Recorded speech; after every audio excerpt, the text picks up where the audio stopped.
Huwag kang maniwala sa amin, mapanlin lang kami. Sa totoo lang, hindi rin namin alam kung hanggang kailan kami tatagal. Sa mukha ng lungkot, hirap at sa sakit na malayo sa aming mga sariling pamilya. Mukha raw kaming yumabang. Siguro kapag naging isa kayo sa amin, maiintindihan nyo rin na hindi kami nagmamalaki. Ang dugo at pawis na sinakripisyo sa walang humpay na pagtatrabaho dito sa malayo. Maniwala ka, saksi ang langit. Mukha raw kaming madamot.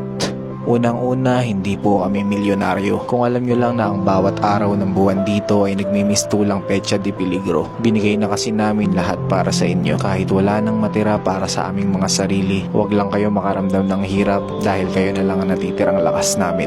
Mukha raw kaming masaya. Kung alam nyo lang na gabi-gabi kaming nakasilay sa mga larawan nyo. Umaasa na hindi nyo kami kalimutan sa bawat taon na dadaan. Nakakalungkot pero alam kong tatagal pa ng dekada ang labanan. Kung may pagpipilian lang, sino bang gugustuhin tumalon sa bangin ng pagdududa at ng kawalan? Kung kaya lang sanang tuparin ang lahat ng pangarap natin sa Pilipinas, hindi na kami susugal at magpapakahirap dito sa ibang bansa. Pero dahil kayo ang lakas at ang natitirang pag-asa, maninindigan, handa kaming makipagsapalaran at magkubli sa isang matapang at mapanlinlang na kabayan.